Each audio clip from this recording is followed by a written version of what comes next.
எல்லோரும் எப்படி இருக்கீங்க? இப்போ வந்து மரவள்ளிக்கிழங்க வச்சு ரெண்டு ரெசிபி செய்யலான்னு பார்க்கலாம். சமையல் குறிப்பு அது எப்படின்னு பார்க்கலாம். முதல்ல மரச்சீனி கிழங்க நல்லா கழுவி எடுத்துக்கோங்க. அப்புறம் துண்டு துண்டாக வெட்டி நான் ஒரு 3 லிட்டர் குக்கரில் அதை போட்டுட்டு 200 ml தண்ணி ஊற்றி கேஸ் ஸ்டவ்லேயே மீடியத்தில் ஆரம்பத்துலேருந்தே மீடியத்தில் வச்சு ஒரு விசில் வந்தோடனே ஆஃப் பண்ணிடுங்க. அதுக்கப்புறம் அதை எடுத்து கொஞ்சம் நேரம் ஆற வச்சுட்டு அதுக்கப்புறம் இந்த வெயிட்டை எடுத்துகிட்டு அதுக்கப்புறம் அந்த மரவள்ளிக்கிழங்கு எல்லாத்தையும் எடுத்து ஒரு கிணத்துல போட்டுருங்க. அதோட தோலெல்லாம் நல்லா உரித்து எடுத்துக்கோங்க. இது விருந்தார ஆச்சி சமையல் தமிழ். சப்ஸ்கிரைப் பண்ணுங்கள், லைக்ஸ் கொடுங்க, நன்றி.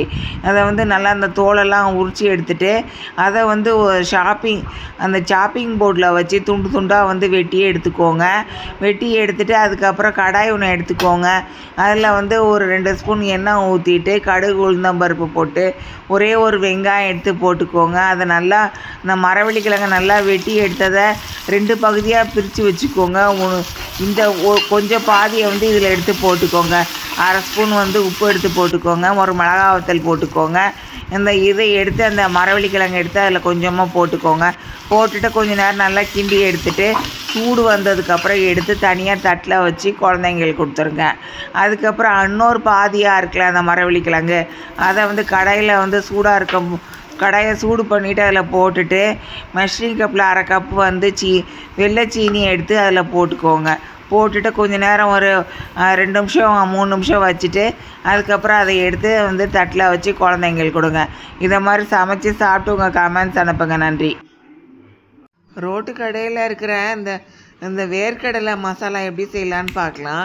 அதுக்கு வேர்க்கடலை வந்து ஒரு 1/4 கிலோ எடுத்துக்கோங்க. அது தோலை வந்து இந்த மாதிரி நல்லா உரித்து எடுத்துகிட்டு அதெல்லாம் எடுத்து தனியாக ஒரு கிணத்துல போட்டுக்கோங்க. கிணத்துல போட்டுட்டு வந்து அதுக்கப்புறம் அதில் வந்து ஒரு 1/2 டீஸ்பூன் வந்து உப்பு எடுத்து போட்டுக்கோங்க. அதுக்கப்புறம் வந்து அதே ஸ்பூனில் 1/2 டீஸ்பூனில் வந்து குழம்பு மிளகாய்த்தூள் எடுத்து போட்டுக்கோங்க. அதுக்கப்புறம் சின்னதாக சாப்பரில் போட்டு ஒரு வெங்காயம் வெட்டி வச்சது இருக்குது, அதை எடுத்து அதில் போட்டுக்கோங்க. போட்டுட்டு கேரட்டையும் வந்து சின்ன துண்டாக வெட்டி அதையும் வந்து எடுத்து அதில் போட்டுக்கோங்க. போட்டு அதுக்கப்புறம் எலுமிச்சை ஜூஸ் வந்து ஒரு பாதி எலுமிச்சம்பழம் எடுத்து அதில் வந்து நல்லா வந்து அந்த ஜூஸ் எடுத்து அதில் ஊற்றிடுங்க. அதுக்கப்புறம் ஒரு 20 முந்திரி பருப்பு எடுத்து அதையும் சின்னதாக சாப்பரில் போட்டு சாப் பண்ணி அதை வந்து எடுத்து போட்டு நல்லா கலந்துட்டு எல்லாத்தையும் எடுத்து குழந்தைங்களுக்கு கொடுங்க. நல்லா விரும்பி சாப்பிடுவாங்க. இதை மாதிரி செஞ்சு உங்கள் குழந்தைங்களுக்கு லீவ் டயத்தில் கொடுங்க. எல்லாருக்கும் வந்து பிடிக்கும். இந்த மாதிரி சாப்பிட்டு உங்கள் கமெண்ட்ஸ் எல்லாம் எனக்கு அனுப்புங்க, நன்றி.